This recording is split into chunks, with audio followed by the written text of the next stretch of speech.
I mean, everything was on the line. I was unemployable because I had no resume. Like, my resume was 6 years as talent on a TV network. I didn't want to work as an editor. Like, I knew that I had a gift. I knew that I had something in me that led to me getting that job, that led to me succeeding at that job. And the fact that that job ended and my career dove off a cliff, that wasn't my fault. Give it a year, I bet they'll call you a genius. Max Lugavere is a chart-topping health podcaster, wellness journalist, speaker, filmmaker, and author. Max appears regularly on segments with Dr. Oz, The Rachel Ray Show, and The Doctors.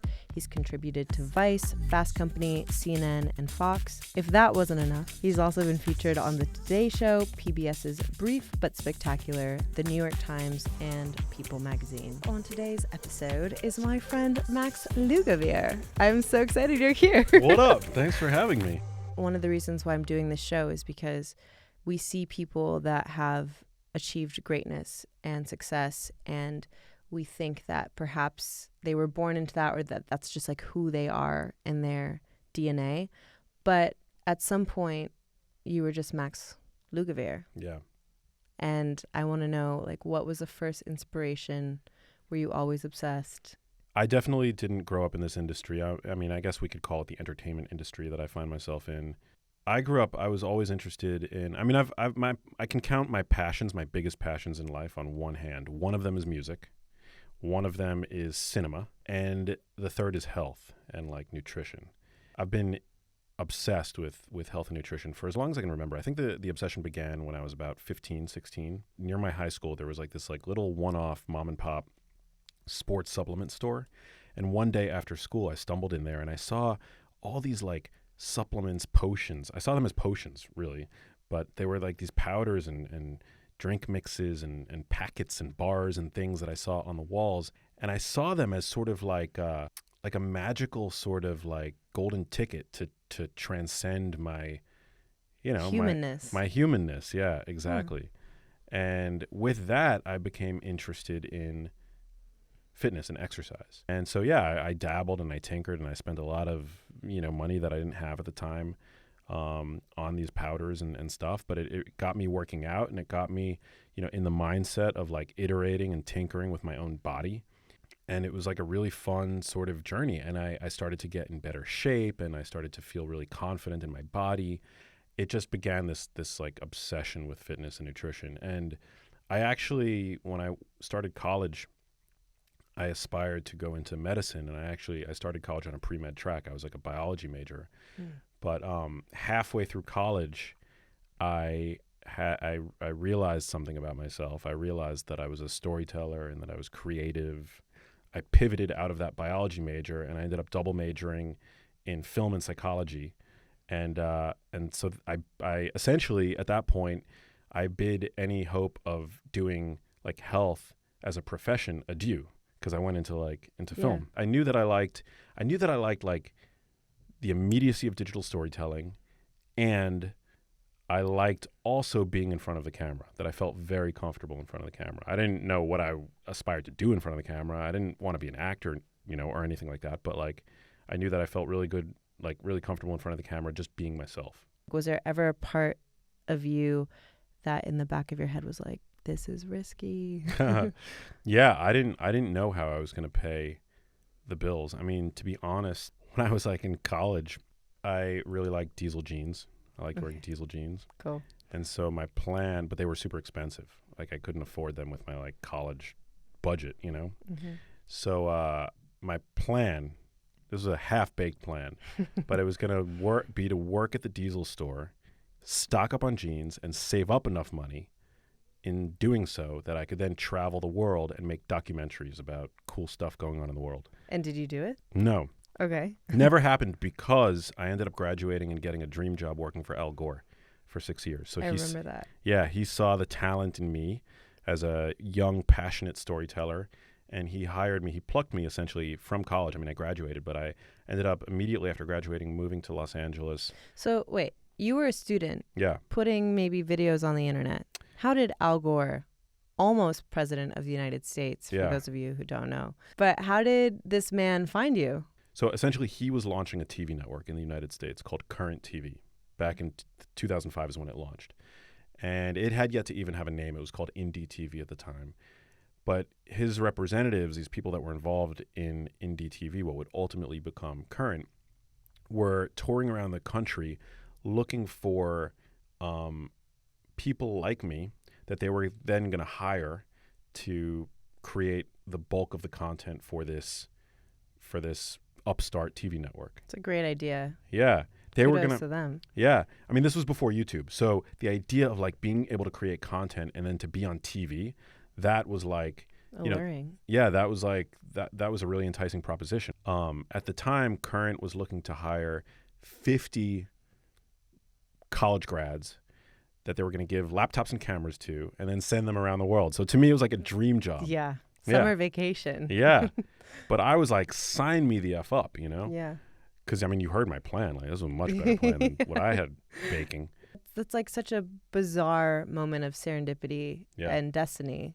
Do you believe in that as a side note? Like, didn't this moment actually change your life? It did, yeah. It's like a coincidental thing that happened? It absolutely changed my life, yeah. Huh. It absolutely changed my life that I got to do this. It also made me, the job made me realize like what I'm good at. Helped me to realize what I'm good at, what I'm passionate about, where my sort of zone of confidence and competence meet. And so, yeah, basically how they came to hire me was as an undergraduate independent study, I made a quote unquote documentary about my life in Miami, because I went to University of Miami. I don't know if I mentioned that, but I went to school in Miami, and I was like having the time of my life, but I was also like, particularly at the time, I was like having a lot of like spiritual thoughts, and like I was really into like Eastern philosophy and stuff. And so I made this documentary to sort of reconcile all of my interests at the time. And I applied to this position at Current TV with like the usual application, which at the time felt very much like a real world application, what I would assume like a real world, to be on the real world felt like. And then in tandem with that, I sent them this film that I was working on, just as like, because they didn't ask for like films or work, they just wanted to see who you were as a person. But I sent them this film that I was working on, and based on that film, they hired me to anchor the network. And not only that, but they didn't follow through with that original plan of hiring 50 people. They just hired me. That isn't necessarily destiny. That is you going after something. Like, you found the opportunity. Yes. It wasn't like they were like, let's find a college student. It happened to be you. No, it wasn't random. I threw myself at them, and I took a risk in terms of sending them this project, because they didn't ask for the project. I was just like, this project really kind of, I think, illustrates who I am, my interests, my sensibilities, more so than like the written application. Certainly my resume was crap at the time. So, I mean, you're in college. yeah. So there wasn't really much for them to have gone by. That was my first job out of college, and it lasted 6 years, and I got to learn everything there was to know about storytelling, about, the responsibility that it takes to speak to an audience of millions of people potentially.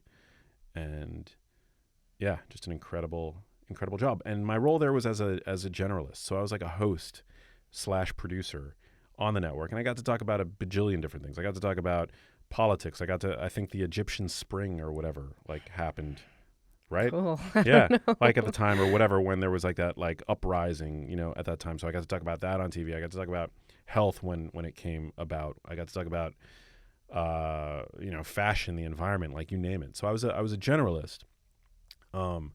But of course, the topics that I've always been obsessed with, as I mentioned, were, I would always try to steer the ship to talk about like either music or film or health whenever I could. I'm curious, walk me through what happened at the end of the 6-year period. Were you feeling like, wow, I've already made it. Life is great. I'm going to be a generalist host on networks for the rest of my life. I have a gift for that. Or like, what were you thinking when the term came up? What happened next? How did you grow from there? Yeah, that's exactly how I felt. I felt like I was set for life, and then reality hit me. Huh. I wasn't really paid a lot, so I didn't really have much savings, and I wasn't famous afterwards because the network was like underwatched. Like people didn't really, I did it for 6 years and I learned a lot, but like it didn't leave me with a platform the way if you're on a successful show as an actor or a host, you usually leave with like a platform of like followers or whatever whatever that is, in a given time period. Right. But I left the job and I had signed with this big agency at the time. And they put me up for like a bunch of different like roles. Like, I remember once I was up to potentially host like X Factor, like some big ass. Yeah, no, but nothing panned out ultimately. And I felt like my career had dove off a cliff. It was like, the saying like life, like that feeling of when like life feels like it's falling apart. Like for me, that was like a couple years after that, like post current window. And I was like, so I just had a job for 6 years and it didn't allow me to transition really into a career. But now I'm like 6, 7, 8 years older. Mm-hmm. Am I going to have to like go back to school? Like, what am I going to do with myself? I wasn't making any money. My agency dropped me. And then what was your headspace like? Were you thinking there'll be a way? Were you panicking? Were you thinking I have to go back and be a doctor now? Oh, I was absolutely panicking. I mean, everything was on the line. I was in my late 20s. I was unemployable because I had no resume. Like my resume was 6 years as talent on a TV network. I didn't want to work as an editor. Like I knew that I had a gift. I knew that I had something in me that led to me getting that job, that led to me succeeding at that job. And the fact that that job ended and my career dove off a cliff, that wasn't my fault. That wasn't my problem. That was a problem with like the industry, right? I knew that I had something to offer the world. I didn't know what it was, but I knew that if I just gave myself the space, like the time and space to figure it out, that I would figure it out. And a word that I really like used as a mantra at the time was trust. That I just had to trust myself. I had to try. I didn't see the light at the end of the tunnel, but I had to trust myself enough to know that I would get myself there. Yeah. And I mean, ultimately, I did. Like it was amazing, how everything kind of worked out. But sometimes you just subconsciously assume that whatever the mass population thinks is what's true, and you have to have almost like a delusional resilience to your self-belief to believe that you are like a top-tier diamond when you're getting rejection after rejection, or there's just it doesn't feel like there's like an opportunity for what your skill sets are. So how did you end up finding your next break? Well, so I mean, I guess the story gets like worse before it gets better. I ended up like moving into a 4-bedroom house with like 3 strangers as roommates. Like I dramatically had to cut costs, not because I was like necessarily broke, but because I didn't have any money coming in. Yeah, it was pretty depressing. Like it was definitely like a career low, and I made the best of it. Like I definitely like I've always prioritized self-care, so I was like working out all the time and so that really helped me make it through. But it was then in my personal life that my mom got sick, and my mom, who was living 3,000 miles away back home in New York City, which is where I'm from, started to complain of brain fog and like movement issues. And because I had the time, I started spending more and more time in New York City, and I started to notice the changes that she was talking about. And ultimately, I decided to go to doctor's appointments with her because I had always been very fluent, if not in health and medicine, at least in like asking questions, And I knew that a patient, when somebody is scared about their own health, there's like this great Mike Tyson quote that everybody has a plan until you get punched in the face, right? And chronic illness is the equivalent of getting punched in the face. And so often when people present to doctors with a complex, scary, life-threatening health problem, it can be hard to ask like questions and to really like be mindful of like the nuances that are delivered by the physician, because you only get typically 10, 15 minutes with them, right? So right. I decided to accompany my mom to different doctor's appointments, and ultimately she was diagnosed with a neurodegenerative condition. Oh. And yeah, it's a condition that was akin to having both Alzheimer's disease and Parkinson's disease at the same time. And that was like a bomb going off in my world. I mean, I had all this other stuff that I had to worry about, right? But like when my mom was prescribed drugs for both Alzheimer's disease and Parkinson's disease, that to me was like, it was like in the movie when like the record skips, like just everything stops, and and that's what it was like for me in my life. The only thing that sometimes is holding us together is like sheer willpower or hope, or just like, what is the alternative? The alternative is letting everything reach chaos. And I want to know like what it was in you that kept hope in your mom's well-being and in taking care of that. And also, like, did you feel like life is so unjust? Like, what do you do when you feel like life is unfair? Yeah, I mean, everybody gets dealt a different hand. I think that it comes back in many ways to my upbringing, like how my mom raised me. She raised me with a sort of entitlement about things in a good way. I think entitlement gets a bad rap because, I mean, you can be entitled to people's like time and emotions, and I think that's bad. But entitlement to, I think, like information and answers and clarity, I think that's a good thing. But when my mom got sick, I think I felt, especially as a millennial, like as a child of the internet, I felt entitled to answers, and I wasn't getting them in those doctor's offices. I was getting diagnose and adios in those doctor's offices. I had this like passion for health and nutrition, right?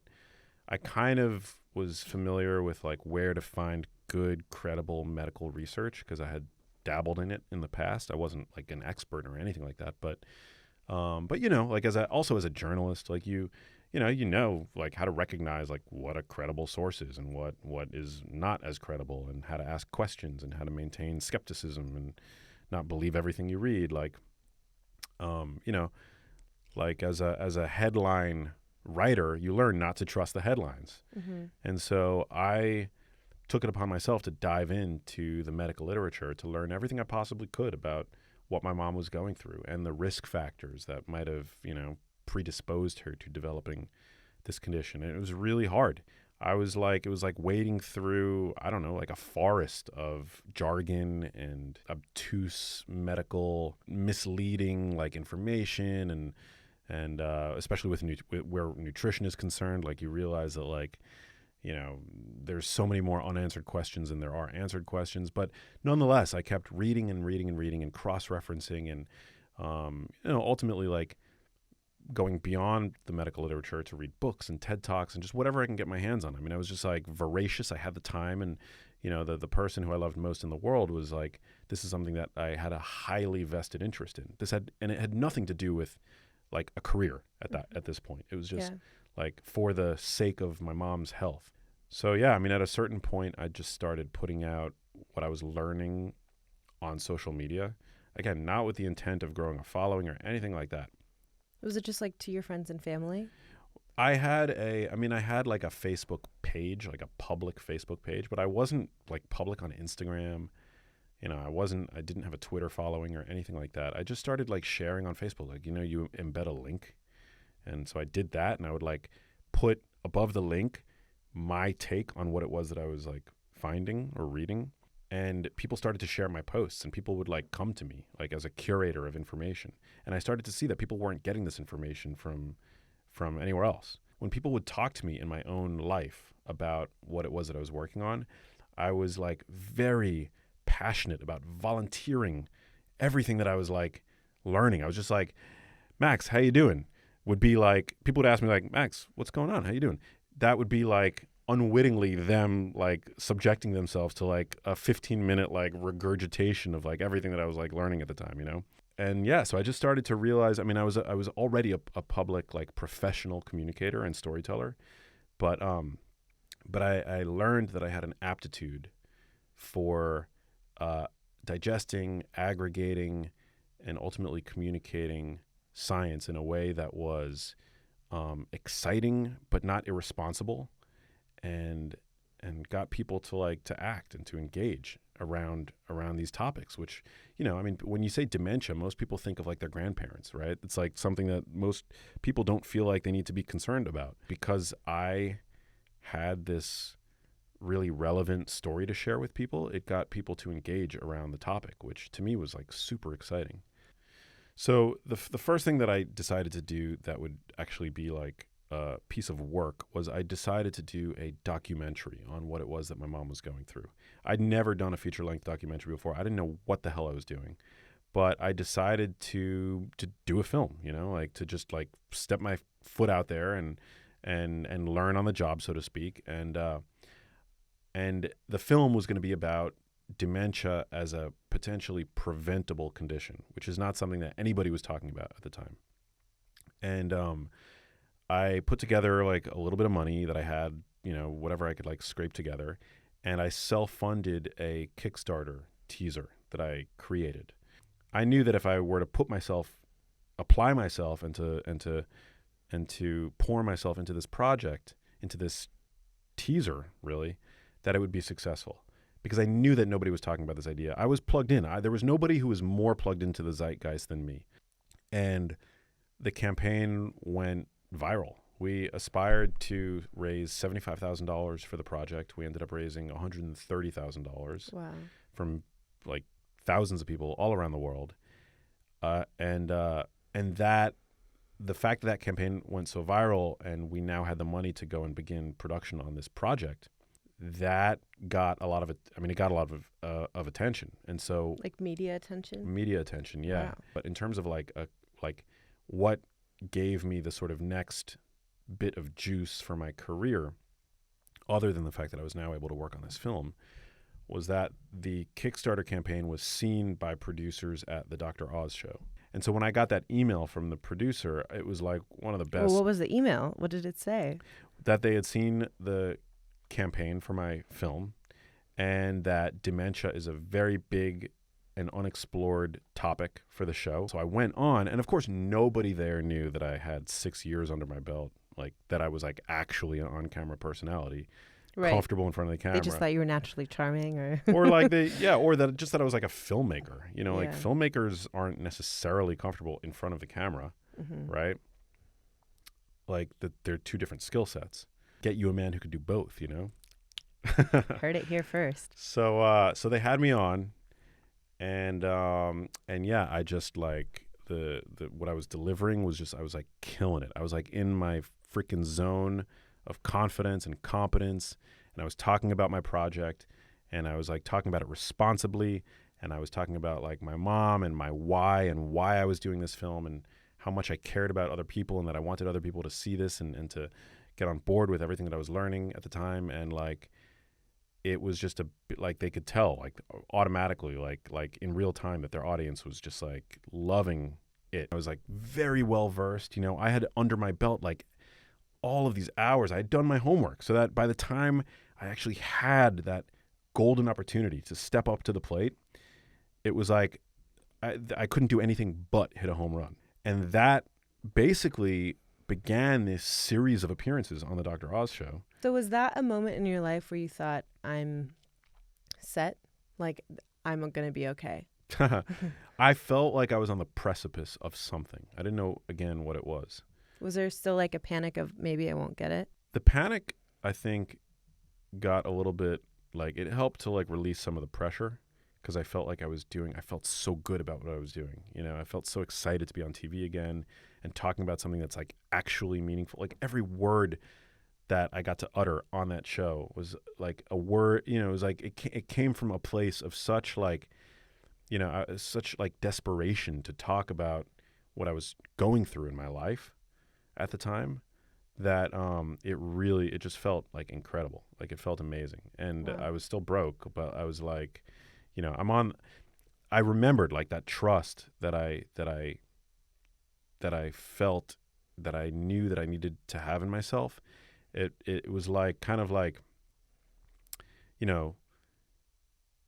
like that inner scared 5-year-old that's like, Max, like, how are we going to like pay the rent? Like, where's our career? Like, you have no resume. You're unemployed. Like, nobody's going to hire. You can't get it. You can't even get a job. Like, it was like that was like the evidence that the adult in the room needed to have to say, don't worry about it, little Max. Like, we're on the right path. To go back to what you'd said at the beginning, which is at the time there wasn't really social media for it to translate into followers. Was every Dr. Oz show just like giving you a little bump on Instagram, or was that still before Instagram became a thing? The whole Instagram game, I mean, that was something that I had to figure out separately.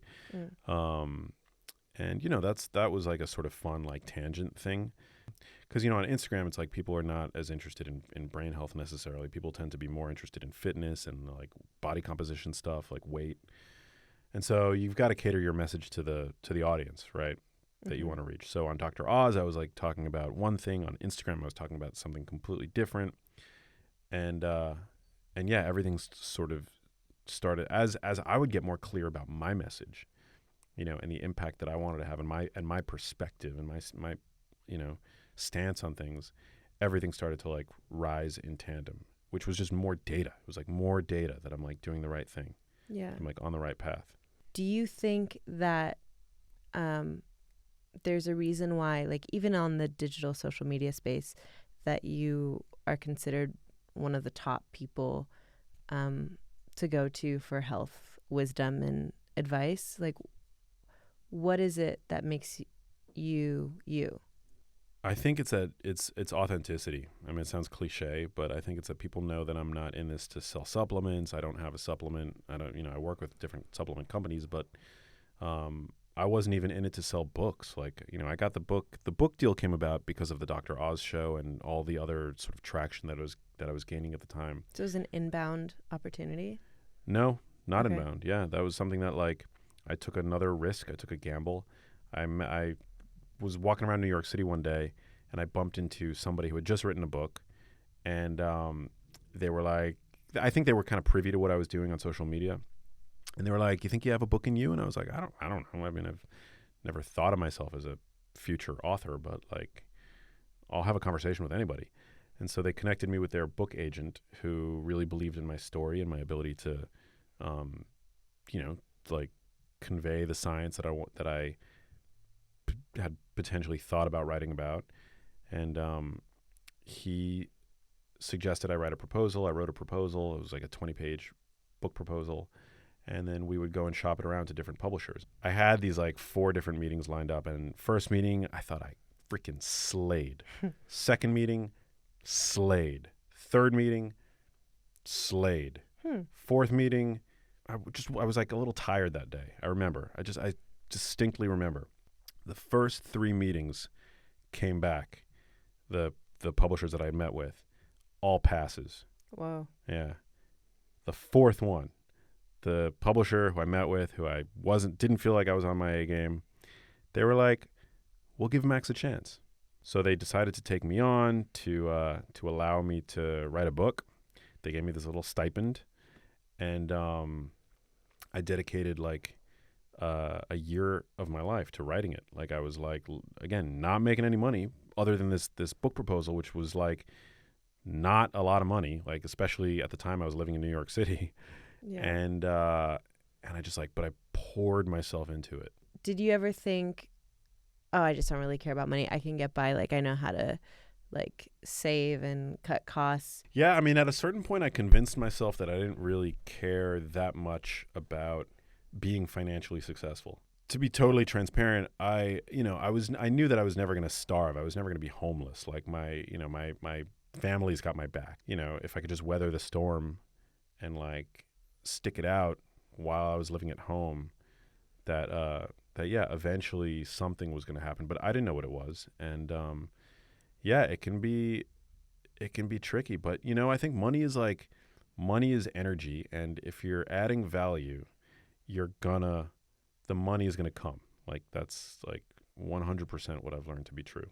If you're creating good content and you're not an asshole, then the money will come. Don't you think there's, like, a million artists in the world that, like, are adding value that, like, yeah, well, artists, Van Gogh. yeah, but artists also have to, like, keep with the times and realize that, like, you know,